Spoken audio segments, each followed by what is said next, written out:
नमस्कार दोस्तों, मैं हूं नीरज कुमार। आप देख रहे हैं मेरा यूट्यूब चैनल कंसेप्ट वाला क्लास, जिस पर हम हाई स्कूल गणित लेकर आया हूं, जिसमें चैप्टर 1 कंप्लीट आज कराऊंगा, जिसका नाम है वास्तविक संख्या। चलिए देखते हैं। पहला सवाल कह रहा है 156 का अभाज्य गुणनखंड होगा। तो सबसे पहले 156 का अभाज्य गुणनखंड पूछ रहा है, तो हम क्या करेंगे? 156 का अभाज्य गुणनखंड करते हैं। कैसे करते हैं? 156 सबसे पहले सबसे छोटी अभाज्य संख्या होती है 2, एक नहीं होती और जीरो भी नहीं होती।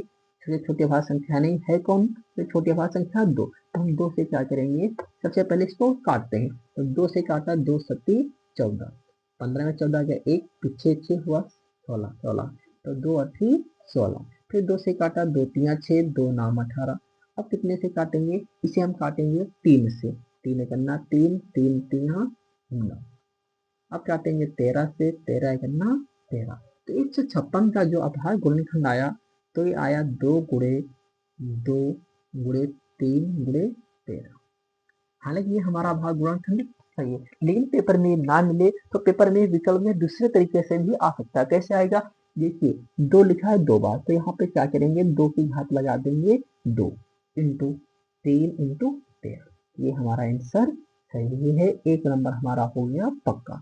अब अगले प्रश्न की ओर चलते हैं। अगला प्रश्न कह रहा है किन्हीं दो धनात्मक पूर्णांकों ए और बी के लिए कौन सा विकल्प सही होगा? हालांकि विकल्प है, लेकिन विकल्प हम नहीं लेकर आए हैं। प्रश्न कह रहा है ए और बी के लिए दो धनात्मक पूर्णांक हो, तो ए और बी के लिए कौन सा विकल्प सही होगा? तो ए और बी के लिए एक ही विकल्प सही होगा। जब ए बी धनात्मक पूर्णांक है तो सूत्र होता है ए गुणे बी बराबर क्या होता है? ए और बी का एचसीएफ गुणे एलसीएफ, ठीक है। या फिर क्या होता है? ए गुणे बी बराबर एलसीएम इंटू एचसीएफ। ये पेपर में आया था। कब आया था? ये आया हुआ है प्रश्न में, प्रश्न नंबर 2 है। प्रश्न में आया हुआ है 2023 में। चलिए अगले प्रश्न नंबर 3 की ओर चलते हैं। 2 नंबर तो हमने ऐसे बता दिया आपको, 3 नंबर की ओर चलते हैं। 3 नंबर प्रश्न क्या कहता है?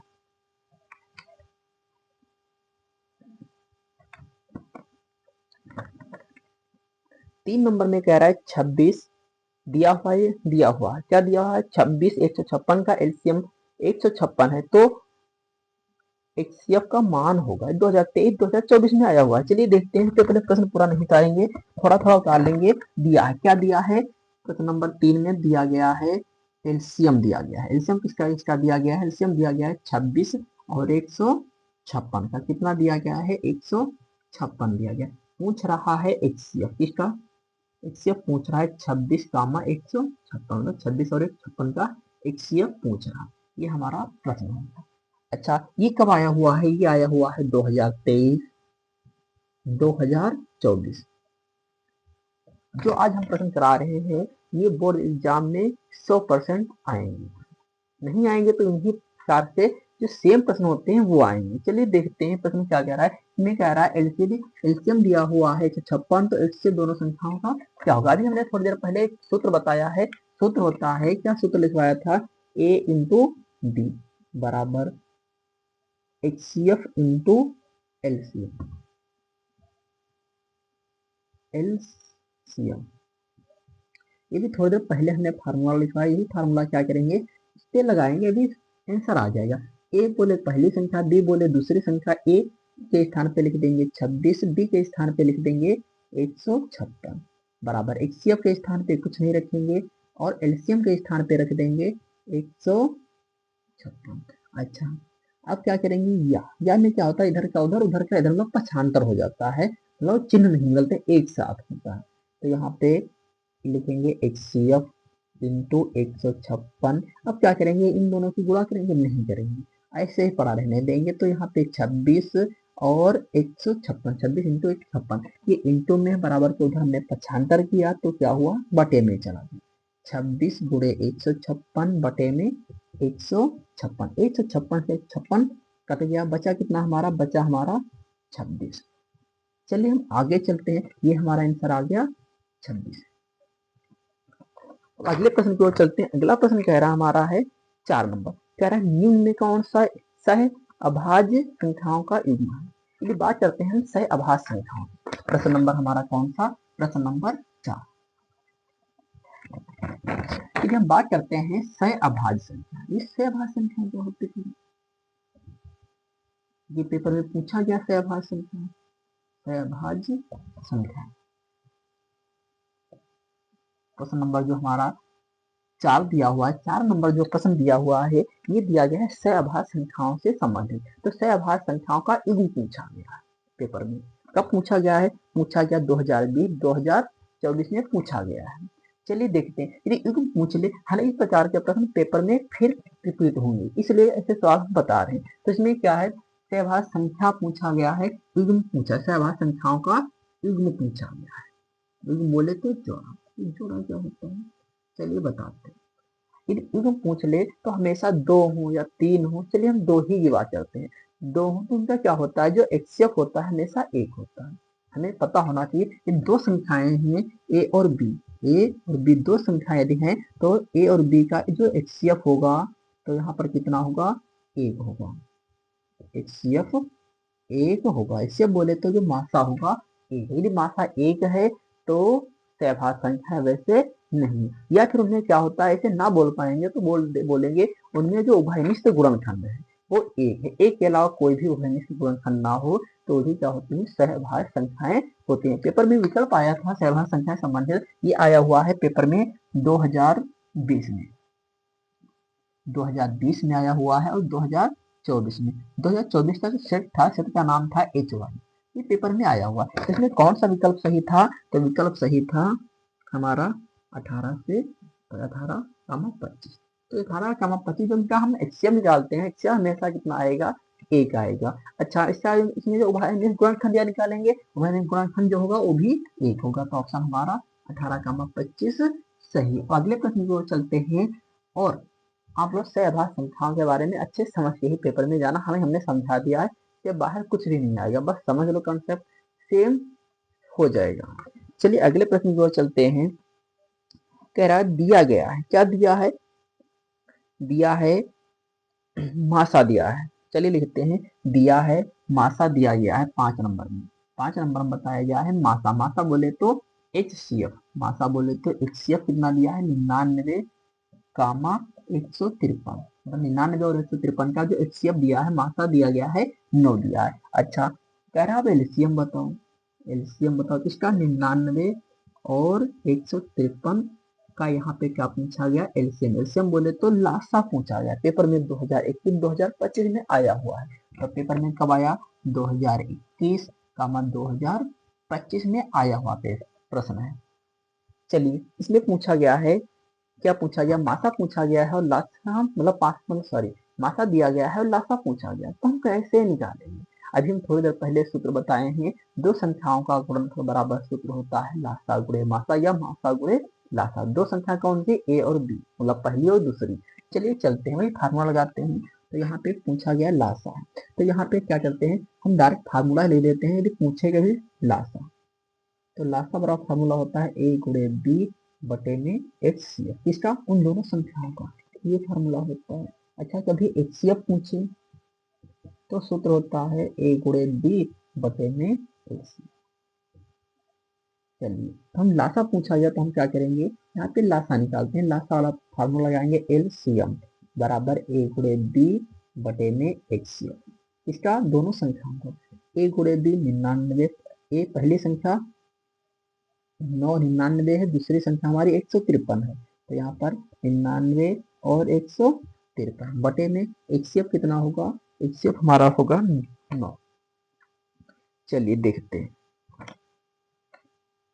यहाँ पे 9 से काटेंगे तो 9 एकन्ना 9, 9 एकन्ना 9। अब क्या करेंगे, 11 की गुणा कर देंगे 153 में। तो यहाँ पर 11 तिया 33, 11 पचे 55, 3 58, 11 एकन्ना 11 और 5 16। तो ये हमारा आंसर हो गया 1683। हम क्या किया, अब हमने सवाल पूरा बता दिया, लेकिन यहाँ पर क्या, ये सेम सवाल मिलेगा, सेम तो 100% आने के नहीं आ सकता है, नहीं कह सकते हैं। तो हम क्या करेंगे, सेम इसी प्रकार के जो आए हुए हैं 2019 से लगाकर 25 तक, कुछ उदाहरण हम आप लोगों के लिए होमवर्क दे रहे हैं। चलिए देखते हैं हम क्या आपके लिए होमवर्क दे रहे हैं। एक सवाल दे रहे हैं, HCF दिया गया है, किसका किसका, 306 657 का HCF दिया गया है 9 दिया गया।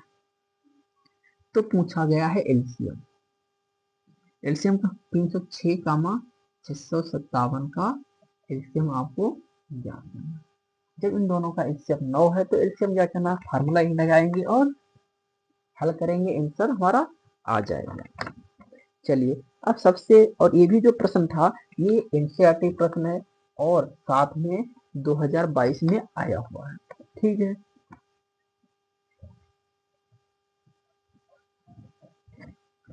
अगले प्रश्न की ओर चलते हैं। अगला प्रश्न हमारा 6 नंबर है। 6 नंबर में कह रहा है अभाज्य गुणनखंड विद द्वारा 96 और 404 का एचसीएफ ज्ञात कीजिए और फिर इनका एलसीएम ज्ञात कीजिए। चलिए तो देखते हैं। कह रहा है अभाज्य गुणनखंड विद से 5 नंबर में 96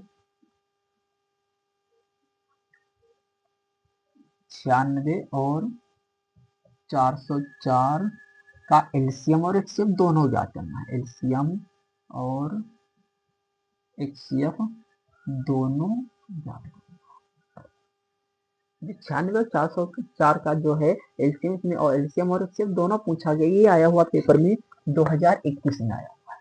2021 फिर 2022 फिर 2025। चलिए सबसे अच्छा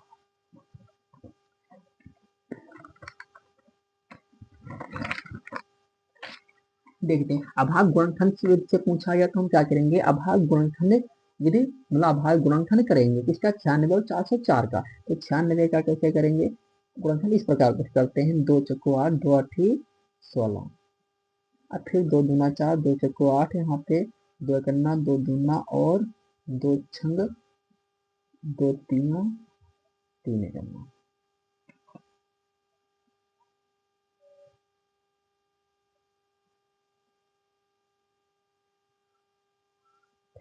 अब क्या किया, अब करेंगे हम 404 का गुणनखंड।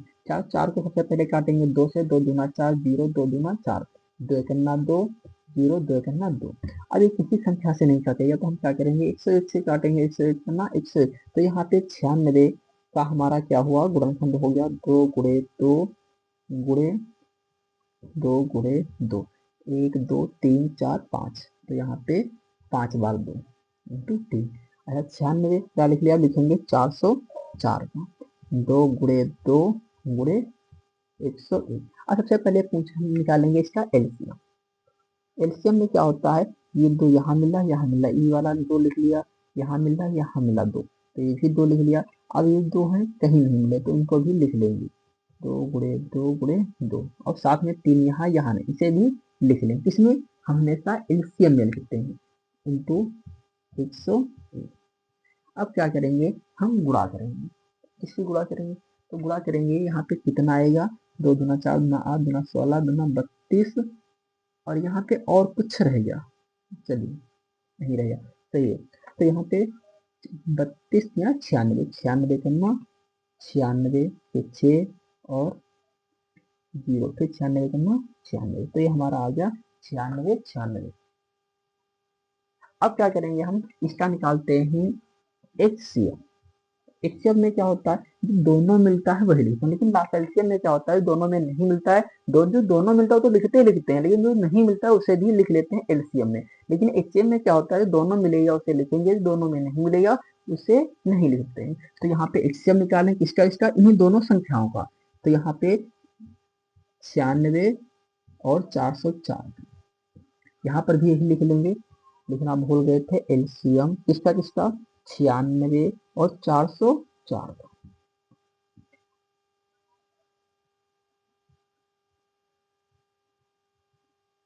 तो यहाँ पर कितना, दोनों में मिला, ये मिला ये 2 मिला, तो एक बार लिख लिया 2, यहाँ पे 2 मिला यहाँ मिला, ये भी 2 लिख लिया। अब इसके अलावा क्या कुछ मिल रहा, तो इसके अलावा तो हमें कॉमन कुछ दोनों में नहीं मिल रहा, तो हम नहीं लिखेंगे। तो यहाँ पे हमने गुणा किया तो 2 दूना हो गया 4, तो यहाँ पे हमारा आंसर होगा एलसीएम हो गया 96 96 और हमारा एचसीएफ हो गया 4। ये पेपर में 2021 2022 और 2025 में आया हुआ बहुत ही अच्छा सवाल है। चलिए देखते हैं इस पे क्या कोई उदाहरण दिए ये नहीं दिए, लेकिन ये सवाल बहुत ही अच्छा, इसी प्रकार के पेपर में आ भी सकते हैं। इसलिए इस सवाल को अच्छे तैयार कर लेना और तरीका भी समझ लेना। चलिए अगले सवाल की तरफ।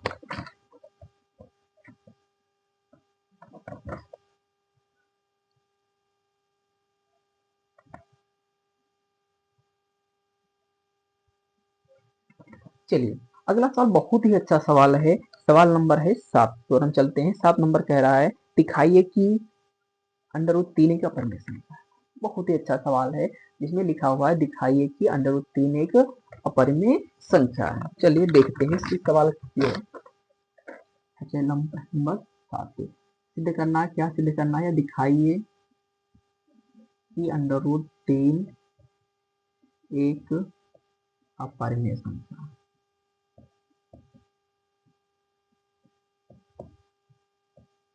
अपरिमेय संख्या ये पेपर में कब कब आया? 2019 में आया, फिर 2020 में आया, 2023 में आया, 2024 में आया। इतने बार लगातार। तो इसी सवाल को हम बहुत अच्छे से समझते हैं और यदि ये आएगा तो 2026 में भी आ सकता है। चलिए सबसे पहले क्या करेंगे? सिद्ध करना है अंडर रूट 3 एक अपरिमेय संख्या। तो हम क्या करेंगे? इसका उल्टा मानेंगे। उल्टा क्या मानेंगे? माना अंडर रूट 3 एक परिमेय संख्या। हमेशा उल्टा मानते हैं। एक परिमेय संख्या हमने क्या कर लिया? मान लिया अंडर रूट 3 एक परिमेय संख्या है। जब परिमेय संख्या है तो इसकी कंडीशन क्या होती है? कंडीशन होती है पी बटे क्यों के रूप में लिखी हो तो हमने लिख दिया अंडर रूट 3 बराबर पी बटे क्यों, क्योंकि परिमेय संख्या पी बटे क्यों के रूप में लिखी तो इसलिए दोनों क्या होंगे? बराबर होंगे। अब यहाँ पे क्या लिखेंगे? लिखेंगे जहां पी और क्यों सहभाज्य संख्या है, सहअभाज्य संख्या है। क्या संख्याएं हैं? यहाँ पर लिखेंगे पी और जो क्यों है ये सहअभाज्य संख्याएं हैं।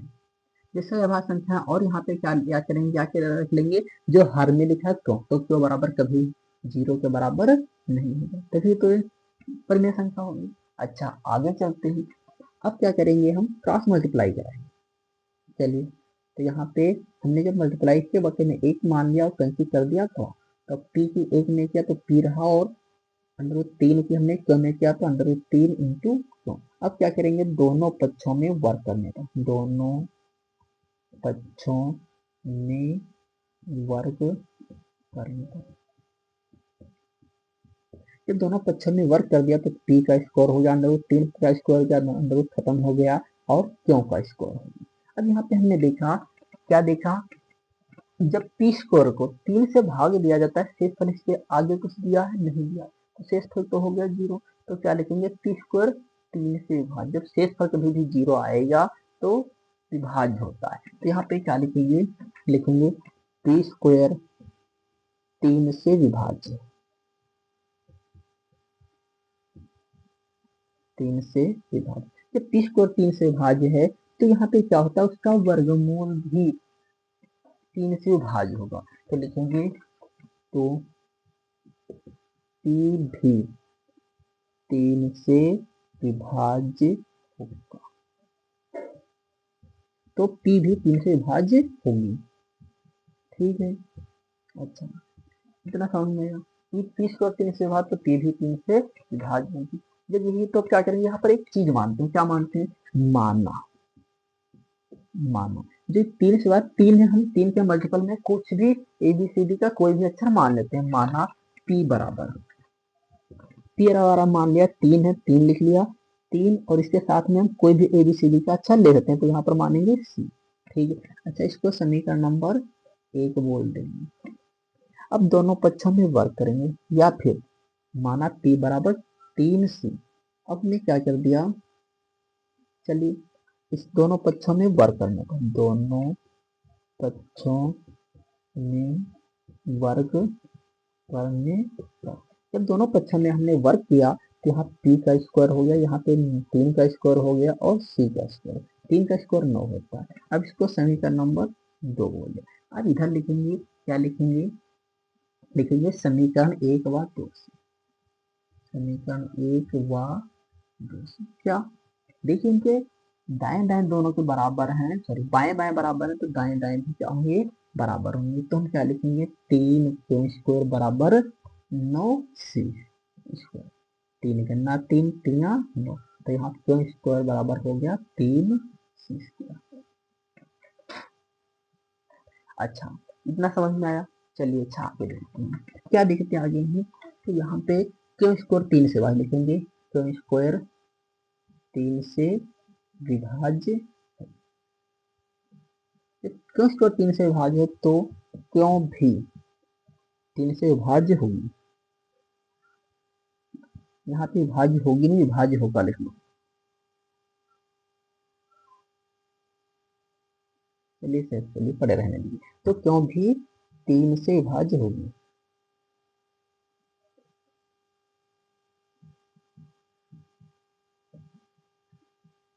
तीन क्यों भी जो 3 से है वो विभाज्य होगी। तो विभाज्य होगी तो हमने क्या देखा, हमने देखा पी और क्यों में उभयनिष्ठ गुणनखंड, कम से कम एक उभयनिष्ठ गुणनखंड 3 भी मिल रहा है। क्या मिल रहा है, देखेंगे अतः पी और क्यों,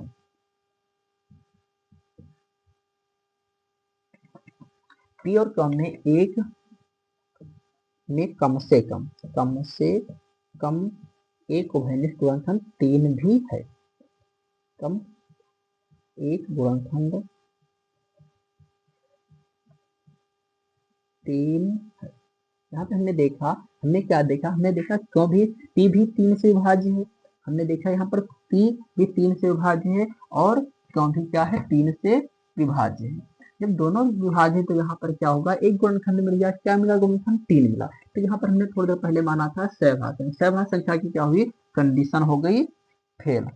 अच्छा क्यों, क्योंकि यहाँ पे अब उभयनिष्ठ गुणनखंड हमें 3 मिल रहा है।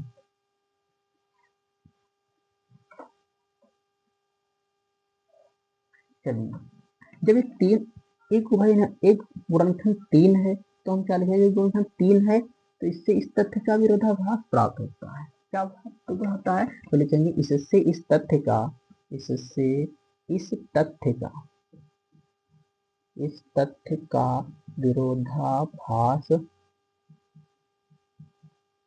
प्राप्त होता है। तो विरोधाभास प्राप्त होता है, क्या विरोधाभास प्राप्त होता है कि ये सहभाज्य संख्या की, सहभाज्य संख्या की सह अभाज्य संख्या है।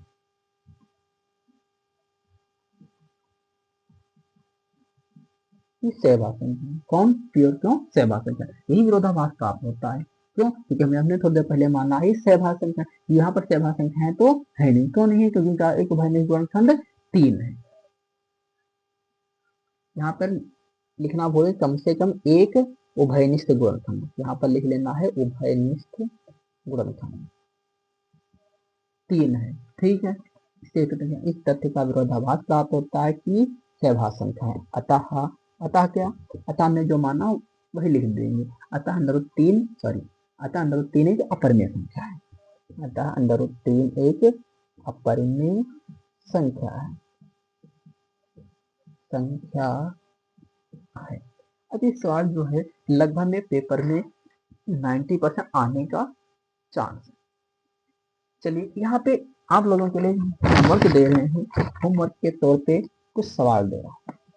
बहुत ही अच्छे सवाल हैं जो पेपर में आने की संभावना है। कौन कौन सवाल है, एक तो सवाल हमारा है अंडर रूट 2, सेम लगे जहां जहां अंडर रूट 3 है या 3 है वहां वहां अंडर रूट 2 रख लेना है।